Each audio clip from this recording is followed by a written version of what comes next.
बिस्मिल्लाहिर्रहमानिर्रहीम। मेरे बच्चे कमज़ोर पैदा होते थे और वो भी 14 माह के। डॉक्टर्स को भी ये वजह मालूम न हो रही थी। मैं बहुत परेशान थी क्योंकि इस बार फिर हमला थी। बस एक सांस ही थी जो मुझे रोज़ रात को जलेबी लाकर देती और कहती, ये देसी घी की जलेबी है, इससे बच्चा सेहतमंद होगा। मैं बहुत खुश होती कि मेरी सास को मेरा कितना ख्याल है, जबकि मेरा शौहर तो खामोश रहता था। इस बच्चे के लिए भी खुश नहीं था। वो सिर्फ इतना कहता कि मैं मजबूर हूं और उसकी ये बात मुझे समझ ना आती।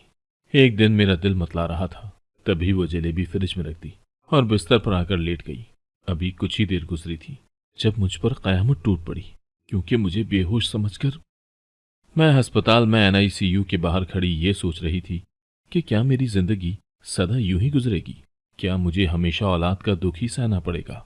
आज जब मैं अस्पताल आई तो मुझे कामिल यकीन था कि डॉक्टर्स आज मेरी औलाद को अस्पताल से डिस्चार्ज कर देंगे, मगर ऐसा ना हो सका था। डॉक्टर बोली, एक माह और इंतजार करना पड़ेगा। मैं शीशे के पार खड़ी मशीनों में जकड़े नन्हे से वजूद को देखकर उंगलियों के पोरों पर महीने गिर रही थी। आज 13 माह हो चुके थे। शायद मेरी औलाद 14 माह के बाद ही मेरी गोद में आना थी। मैं अपने आंसू साफ करती घर की तरफ बढ़ने लगी थी। मैं जब घर गई तो मेरी सास दरवाजे पर ही खड़ी थी। वो मुझे देखकर भागकर मेरे पास आई और बोली, आलिया, मेरा पोता कहाँ है? मैं उनके गले लगकर फूट फूट कर रोने लगी थी। मैं बोली, डॉक्टर्स ने उसे अभी डिस्चार्ज नहीं किया। मैं इतना कहकर अपने कमरे में चली गई थी। मैंने खुद को अपने कमरे में बंद कर लिया था। मेरी उम्र ही कितनी थी, फकत 22 साल। मैं अपने अंदर इतने बड़े बड़े गम बर्दाश्त करने का हौसला कहाँ से लाती? दरअसल 3 साल कबल मेरी शादी इबाद के साथ हो गई थी और इन 3 सालों में मेरे 4 हमल जाया हो चुके थे। अल्लाह अल्लाह करके एक बच्चा इस दुनिया में आने में कामयाब हो चुका था, मगर वो इतना कमजोर था कि उसको देखकर ही रोने को दिल चाहता था। डॉक्टर ने उसे आईसीयू में दाखिल कर लिया था। मैं उसकी खातिर हर लम्हा रोती रहती थी। मेरे शौहर इबाद बोले, आलिया, तुम ये सोच कर दिल पर पत्थर रख लो कि तुम्हारा बच्चा अभी तुम्हारी कोख में ही है। मेरा बच्चा पूरे 5 माह अस्पताल में दाखिल रहा था। मैं हर वक्त रोती और अपने शौहर से सवाल करती कि क्या कोई ऐसी औरत भी होगी जिसका बच्चा 14 माह तक कोख में रहे। वो मेरी दिलजोई करते थे। मगर एक दिन हमें अस्पताल से कॉल आई थी। डॉक्टर्स ने बताया कि मेरा बच्चा इस दुनिया से चला गया है। मैंने अपने पेट पर हाथ रख लिया था, क्योंकि उसमें एक नई जिंदगी पनप रही थी। क्या ये भी चला जाएगा? ये खौफ मुझे अंदर ही अंदर से खाए चला जा रहा था। मैं अपने बच्चे को सफेद कफन में ना देख सकी थी और बेहोश हो गई थी। मेरा बच्चा चला गया था और दूसरा आने वाला था। मैं डॉक्टर के पास चली गई। मैं बोली, आज आप मेरा मुआयना करें और मुझे बताएं कि क्या मैं बच्चा जनने की सलाहियत नहीं रखती? क्या मेरा वजूद मेरे बच्चे का अमीन नहीं बनता? क्या मेरी कोख में पलने वाला ये बच्चा भी चला जाएगा? डॉक्टर ने मेरा मुकम्मल चेकअप किया और बोली, आप बिल्कुल तंदुरुस्त हैं आलिया। हम वजह समझने से कासिर हैं कि आपके बच्चे क्यों नहीं बचते, मगर आप फिक्र न करें, हम मजीद टेस्ट करेंगे तो ये राज भी खुलकर सामने आ जाएगा। डॉक्टर ने मुझे ताकत की दवाएं दी थी जो मैंने हर सूरत खाना थी। मैं घर गई तो मेरी सास और शौहर साथ साथ ही बैठे थे। ये बात बोले, डॉक्टर ने क्या कहा है? मैंने डॉक्टर की बात मनो उन्होंने सुना दी थी। मेरी सास ने मेरे हाथ से दवाइयों का शॉपर पकड़ लिया था।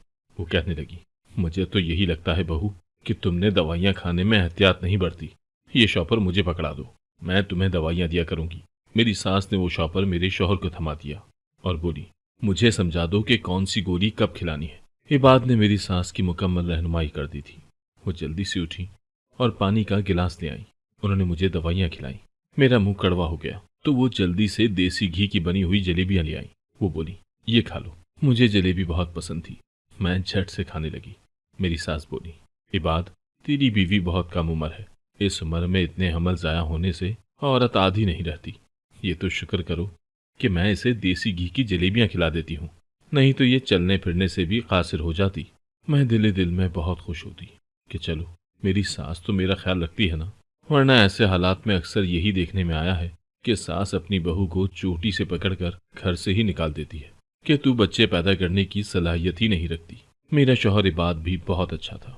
सब कुछ अच्छा अच्छा सा था, मगर औलाद का गम मुझे अंदर से बेचैन किए हुए था। अब मैं डॉक्टर से लाई गई दवा बाकायदगी से इस्तेमाल करती थी और साथ साथ ताकत के लिए देसी घी वाली जलेबियां भी खाया करती थी। एक दिन मैं आईना देख रही थी तो इबाद मेरे पास आकर मुस्कुराने लगे और बोले, शुक्र है मेरी बीवी का रंग रूप भी बहाल हो गया है। देखो, तुम्हारे रुखसारों की सुर्खी लौट आई है। मैं शर्मा गई थी। शाम हुई तो मेरी सास बोली, बहू, अपने जैसी कोई अच्छी और ताबेदार लड़की अपने देवर के लिए भी ढूंढ दो। मैं हंस दी और बोली, आंटी, लड़कियां तो बहुत हैं, आप शान को शादी के लिए रजामंद तो करें। मेरी सास बोली, मैं तो उस लड़के की वजह से बहुत तंग हूँ।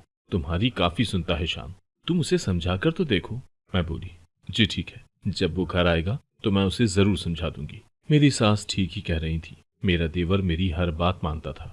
वो बहुत अच्छा और इज्जत और कदर करने वाला लड़का था। ये और बात है कि मेरे शौहर और शान की आपस में बिल्कुल भी नहीं बनती थी। शाम में जब शान घर आया तो मैं उसके कमरे में चली गई। वो अपने बेड पर बैठा हुआ था। जल्दी से उठकर खड़ा हो गया और बोला, जी भाभी, कोई काम था? मैं मुस्कुराकर कुर्सी पर बैठ गई और बोली, हाँ शान, मुझे एक बहुत जरूरी काम है, मगर चूंकि तुम लड़के हो तो वो काम तुमसे नहीं हो पाएगा। शान एकदम से परेशान हो गया था। वो बोला, भाभी, मैं आपकी बात समझ नहीं पाया। मैं बोली, शान, तुम तो जानते हो ना कि हमारे घर में नन्हा फूल नहीं खिल पा रहा। शायद ये काम की ज्यादती की वजह से है। आंटी को तो मैं खुद ही काम करने नहीं देती, क्योंकि अब उनकी उम्र नहीं है काम करने वाली। तो मैं चाहती हूँ कि तुम शादी कर लो। तुम्हारी बीवी घर आ जाएगी तो मेरे सर से भी बोझ उतर जाएगा। वो मेरी बात सुनकर परेशान हो गया था और बोला, भाभी, शादी ना करने के पीछे मेरी एक बहुत बड़ी मजबूरी है। मैं बोली, क्या मजबूरी है? बताओ तो सही, ताकि कोई हल निकले। वो शर्मा गया था। बोला, भाभी, अभी मैं नहीं बता सकता। मैं उठकर बाहर आ गई थी। मेरी सास मेरी मुंतजिर ही खड़ी थी। कहने लगी, क्या बोला शान ने? मैंने कहा, आंटी, मैंने उसे समझा तो दिया है, देखें कि क्या जवाब देता है। अगले दिन मैं कपड़े धो रही थी जब शान घर आया और बोला, भाभी, आप ये काम छोड़ें। आज के बाद आप कपड़ों को हाथ भी नहीं लगाएंगी। मैं आपकी मदद के लिए एक औरत ले आया हूँ। मैं उठकर शान के पास आई थी। उसके पास एक उधेड़ उम्र औरत खड़ी थी जो हुलिये से काम वाली लगती थी। शान बोला, भाभी, इसकी तनख्वाह की भी आपने फिक्र नहीं करनी। मैं जानूं और ये औरत जाने। मैं हंसती थी और बोली, शान, तुम तो बहुत ही तेज निकले हो। ये ना समझो कि अब मैं तुम्हें शादी करने का नहीं कहूंगी। मेरी तुमसे अब भी वही फरमाइश है। मैं उस औरत को काम समझाकर अपने कमरे में आ गई तो इबाद खड़ा मुझे घूर रहा था। मैं घबरा गई और बोली, क्या बात है इबाद, आप मुझे इस तरह गुस्से से क्यों देख रहे हैं? इबाद बोला, तुमने शान से क्यों दरखास्त की कि वो काम वाली रख दे? क्या मैंने पहले कभी तुम्हारी कोई बात टाली है जो ये बात टाल देता? मैं बोली, इबाद, बात ये नहीं है, आप मुझे गलत समझ रहे हैं। दरअसल मैं तो उससे ये कहने गई थी कि शादी कर लो, मगर वो काम वाली ही ले आया। इबाद बोले, तुम कौन होती है उसे ये कहने वाली कि शादी कर लो? उसकी माँ जिंदा है ना, वो कह लेगी जो भी कहना हो। इबाद की बात सुनकर मेरी आंखों में आंसू आ गए थे। वो पहले तो कभी ऐसे बात नहीं करते थे। मैं कमरे से बाहर आ गई थी। मेरी आंखों से आंसू बरसने लगे थे। शायद इबाद भी मुझ जैसी लड़की से तंग आ चुके थे जो उन्हें औलाद के गम के सिवा आज तक कुछ भी न दे सकी थी। मेरा दिल बोझल हो चुका था। शाम तक मैं यूं ही रोती रही थी। इबाद ने इतना भी गवारा नहीं किया कि वो मुझे चुप ही करवा दे। हालांकि उनको मालूम भी है कि मैं किस कंडीशन में हूँ। इस कंडीशन में स्ट्रेस लेना अच्छा नहीं है। शाम गए जब मेरी सास अपने कमरे से निकली तो उन्होंने मुझे रोते हुए देखा था। वो घबरा गई और झट से मेरे पास आ गई और बोली, क्या बात है बहू, रो क्यों रही हो? मैं बोली, इबाद नाराज है मुझसे। मेरी सास बोली, तुम अभी देखना मैं कैसे कान खींचती हूँ उसके। मेरी सास कमरे में गई तो इबाद को अपने साथ ले आई थी। इबाद ने मुझे रोते हुए देखा तो वो खासे शर्मिंदा हो गए थे। उन्होंने मुझसे माफी मांगी और बोले, आज रात हम डिनर बाहर करेंगे। मैं इतनी सी बात में मान गई थी। हम दोनों रात घर से बाहर खाना खाने निकले थे। हम दोनों ही बहुत खुश थे, मगर फिर अचानक मेरी तबीयत खराब होने लगी थी। मेरी आंखों से आंसू गिरने लगे, चेहरा जर्द पड़ गया। इबाद बोले, क्या बात है, क्या हुआ है तुम्हें? मैं बोली, इबाद, मुझे अस्पताल ले चले। हम अस्पताल पहुंचे तो मुझे इमरजेंसी वार्ड में दाखिल कर लिया था। नर्स ने मुझे इंजेक्शन लगाया तो मेरी आंखें बंद होने लगी थी। न जाने कितनी देर बाद मुझे होश आया था। मैंने जल्दी से अपने पेट पर हाथ रखकर इस बात की तस्दीक करना चाही थी कि क्या मैं अब भी हामला हूं। इतने में एक नर्स मेरे पास आ गई। वो मुझे देखकर मुस्कुराने लगी। आप बेफिक्र रहें, आपका बच्चा बिल्कुल ठीक है, मगर बेहद कमजोर है। इतना कमजोर बच्चा बच कैसे गया, हम तो ये समझने से ही कासिर हैं। तब मेरी आंखों के सामने मेरी सास की दी हुई जलेबी घूम गई थी। ये यकीनन उसी के सबब बचा था। डॉक्टर ने मुझे अपने रूम में बुलाकर खूब खरी खरी सुनाई थी। वो कहने लगी, कैसी लड़की हो तुम, जिससे ना अपनी फिक्र है और ना ही अपनी औलाद की। अगर तुम अपने बच्चे की हिफाजत नहीं कर सकती तो फिर हामला होती ही क्यों हो? तुम्हारा बच्चा जितना कमजोर है उससे तो यही बात सामने आती है कि तुमने शायद वो ताकत की दवा इस्तेमाल ही नहीं की जो मैंने तुम्हें दी थी। मैं रोने लगी थी और बोली, डॉक्टर, मैंने एक दिन भी नागा नहीं किया और इस बात की गवाह खुद मेरी सास और मेरा शौहर है। डॉक्टर बोली। मैं तो हैरान हूं कि वो दवा तुम पर असर क्यों नहीं कर रही। डॉक्टर ने मेरी दवा बदल दी थी। रास्ते में मैं यही सोचती रही कि ये डॉक्टर वगैरह सब बकवास ही है। असल ताकत तो देसी चीजों में होती है। इसीलिए मैंने सोच लिया कि मैं अपनी सास से कहूंगी कि मैं जलेबी की तादाद बढ़ाना चाहती हूँ। पहले मैं एक खाती थी, अब दो दो जलेबियां खाया करूंगी। रात गए हम घर लौटे थे। सब सोए हुए थे। कोई इस बात से वाकिफ नहीं था कि मैं और इबाद किस कयामत से गुजर कर आ रहे हैं। मैं जब सुबह सोकर उठी तो मेरी सास ने मुझे खुशखबरी सुना दी थी। वो बोली, शान शादी के लिए रजामंद हो चुका है। मुझे बेहद खुशी हुई थी। मैं जल्दी से शान के कमरे में चली गई। मैंने उसे मुबारकबाद दी तो वो शर्मा गया था। मैं बोली, कुछ दिन पहले तो तुम कह रहे थे कि तुम्हारी एक मजबूरी है, इसी वजह से तुम शादी नहीं कर रहे। तब शान बोला, भाभी, दरअसल मैं एक लड़की को पसंद करता हूँ।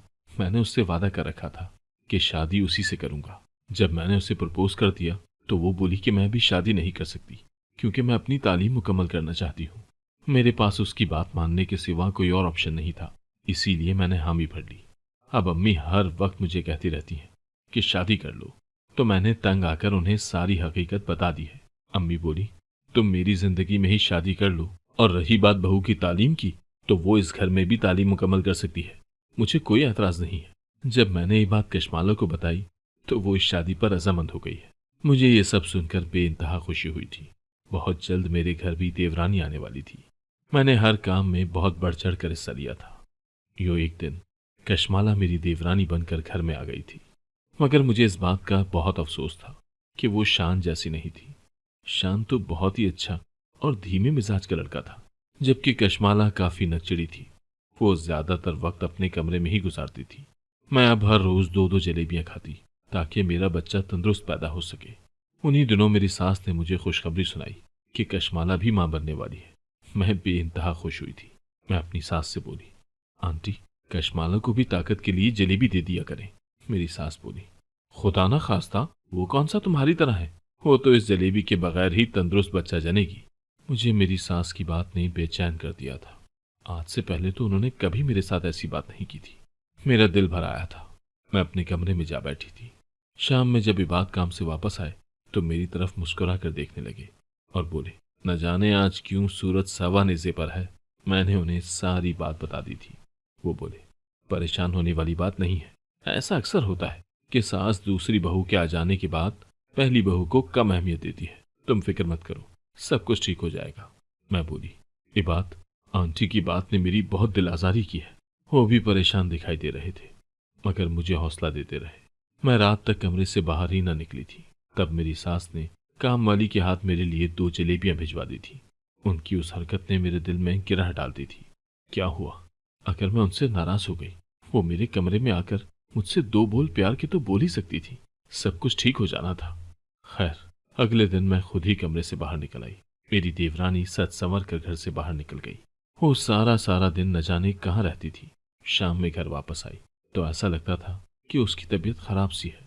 मेरी सास ने उसे हाथ से पकड़कर सोफे पर बैठा दिया और बोली, मेरी बच्ची, इधर बैठो, मैं अभी फ्रेश जूस लाती हूँ, बच्चे के लिए बहुत जरूरी है। तब मेरे दिल में ख्याल आया कि मेरी सास ने मुझे तो कभी भी फ्रेश जूस नहीं दिया। मेरी देवरानी हंसकर बोली, आंटी, कौन सा बच्चा? मैं और आंटी चौंक गए थे। आंटी बोली, तुम्हारी कोख में जो बच्चा पल रहा है, मैं उसकी बात कर रही हूँ। वो मुस्कुरा कर बोली, मैंने तो वो बच्चा खत्म करवा दिया है। मैंने आपसे पहले ही कह रखा था कि मैं आगे बढ़ना चाहती हूँ, अपना नाम बनाना चाहती हूँ। मैं अभी बच्चे की जिम्मेदारी नहीं उठा सकती। आंटी गुस्से से बोली, ये क्या बकवास कर रही हो? कशमाला उन्हें घूरती हुई उठकर अपने कमरे में चली गई थी। मेरी सास गुस्से में बैठी हुई थी। बोली, आज शान को आ लेने दो, इसको तो मैं ठीक करवाती हूँ। फिर मेरी सास भी उठकर अपने कमरे में चली गई और मेरे लिए 3 जलेबियां ले आई थी। कहने लगी, उस नाहनजार का बच्चा तो खत्म हो गया है, कम से कम मुझे एक बेटे का बच्चा तो देखना नसीब हो। ये खाकर ताकत बनाओ। मैं वो जलेबियां लेकर अपने कमरे में आ गई। खाने लगी तो न जाने क्यों जी मतला गया था। मैंने वो जलेबियां फ्रिज में रख दी और खुद कमरे में आकर लेट गई। मुझे कुछ इल्म न हुआ कि कब मेरी आंख लग गई। मैं गहरी नींद में सोई हुई थी जब किसी की आवाजों से मेरी आंख खुल गई थी। मैंने आंखें खोल कर देखा तो सामने का मंजर देखकर तो चीख ही पड़ी थी। मेरी सास और एक अजीब सा बाबा मेरे सिरहाने खड़े कोई मंत्र पढ़ रहे थे, जबकि मेरा शौहर दूर खड़ा ये सब देख रहा था। मैं भागकर उसके पास गई और बोली, ये सब क्या है?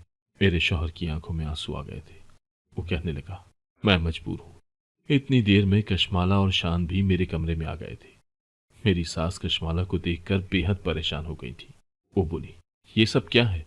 सब खामोश रहे तो मैं रोने लगी और बोली, इबाद, मेरा दिल फट जाएगा, मुझे बताएं यहाँ क्या हो रहा था? इबाद बोले, आलिया, तुम पर आसिफ का साया है, इसी वजह से तुम अब तक औलाद की नेमत से महरूम हो। यही वजह है कि डॉक्टर्स भी तुम्हारी बीमारी को समझ नहीं पा रहे। अम्मी ने कहा कि ये बात अगर तुम्हें पता चल गई तो तुम जीते जी मर जाओगी। इसीलिए उन्होंने फैसला किया कि एक पीर साहब को उस वक्त घर में बुलाया करेंगी जब तुम सो जाया करोगी। हम तुम्हारे आसिफ को भगा देना चाहते थे। मैं फूट फूट कर रोने लगी थी तो सब मेरे कमरे से निकल गए थे। इबाद भी रात भर मुझे दिलासा देते रहे। अगले दिन मैं अपने कमरे से ना निकली, यहाँ तक कि दोपहर का 1 बज चुका था। इबाद अब गुस्से से बोले, आलिया, अगर तुम खाना नहीं खाओगी तो बच्चे की जान को खतरा हो सकता है। मैं बोली, इबाद, खाना सिर्फ एक शर्त पर खाऊंगी, अगर आप मेरे साथ अपनी वालदा के कमरे में चलें और उनसे जाकर पूछें कि उन्हें कैसे इल्म हुआ कि मुझ पर साया है। इबाद मेरी जिद से तंग आ गए थे। उन्होंने मेरा हाथ पकड़ा और बोले, चलो उठो, अभी पूछ लेता हूँ। हम दोनों सास के कमरे की जानिब बढ़ने लगे थे। मैं कमरे का दरवाजा खोलने लगी तो शान की आवाज मेरे कानों से टकराई थी। वो बोला, अम्मी, कल रात के वाकये की वजह से कशमाला बहुत डर गई है। कशमाला बोली, आंटी, हम ये घर छोड़कर अपनी अम्मी की तरफ शिफ्ट हो रहे हैं। मैं किसी ऐसी लड़की के साथ नहीं रह सकती जिस पर साया हो। तब मेरी सास बोली, शान, तुम तो जानते हो ना कि ये बात मेरा बेटा नहीं है, वो तुम्हारे अब्बू की पहली बीवी की औलाद है जो बच्चा जनते ही इंतकाल कर गई थी। इस बात से तो ये बात भी वाकिफ है, मगर एक हकीकत है जिससे तुम दोनों नाआशना हो।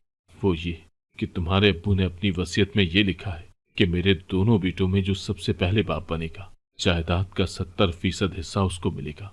तुम अपने बाप की चालाकी समझ रहे हो ना, इसीलिए उन्होंने अपनी जिंदगी में ही बात की शादी कर दी थी ताकि जायदाद का 70% हिस्सा उसे मिल सके।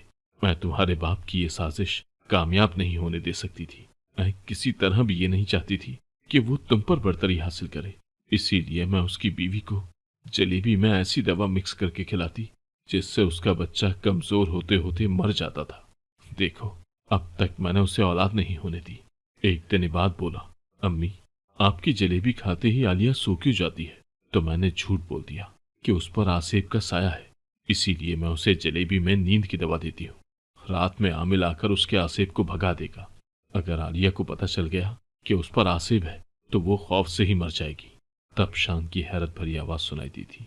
वो बोला, अम्मी, मैं यकीन नहीं कर सकता कि आप जायदाद की खातिर इस कदर गिर जाएंगी। मेरे भाई के सर पर वो सारी जायदाद कुर्बान, मुझे नहीं चाहिए कोई हिस्सा। आपने इतनी घटिया हरकत की कैसे? मैं थर थर कांप रही थी। मैं कमरे में दाखिल होने लगी तो इबाद ने मेरा हाथ थाम लिया था। मैंने गुस्से में उनका हाथ झटक दिया क्योंकि उसकी सौतेली वालदा मेरी मुजरिम थी। मेरे गम की वजह वो थी। मैंने दरवाजा खोला तो वो तीनों मुझे देखकर घबरा गए थे। मैं गुस्से से बोली, लानत हो आपके वजूद और आपके अमाल पर। खुदा गारत करे आपको, जहन्नुम में चलो, अल्लाह अजाब नाजिल करे आप पर। मैं गुस्से में न जाने क्या क्या कहती जा रही थी। तभी मैं बेहोश होकर गिर पड़ी थी। मुझे होश आया तब पता चला कि मेरा बच्चा महफूज है। ये अल्लाह का करम था, ये उसका मौजज़ा था कि उसने मेरे बच्चे को महफूज रखा हुआ था। हमने सास का घर छोड़ दिया था। अल्लाह ने मुझे जो बच्चा अता किया वो भी बहुत कमजोर था। जाहिर सी बात है, मुझे 2-2 जलेबियां खिलाई गई थी, उसे भी आईसीयू में रखा गया था। आज 14 माह बाद मैं अपने बच्चे को अपनी गोद में उठा रही थी। ऐसा लगता था जैसे मैंने आज ही उसको जन्म दिया है। दूसरी तरफ शान के बच्चे भी मरने लगे थे। कशमाला ने उन बच्चों की मौत का इल्जाम सास पर लगा दिया और शान को लेकर अलहदा हो गई थी। मुझे पता चला है कि मेरी सास पागल हो गई है। शान ने उसे पागल खाने में दाखिल करवा दिया है। शायद उसके अमाल का बदला उसे इसी दुनिया में मिलने लगा था।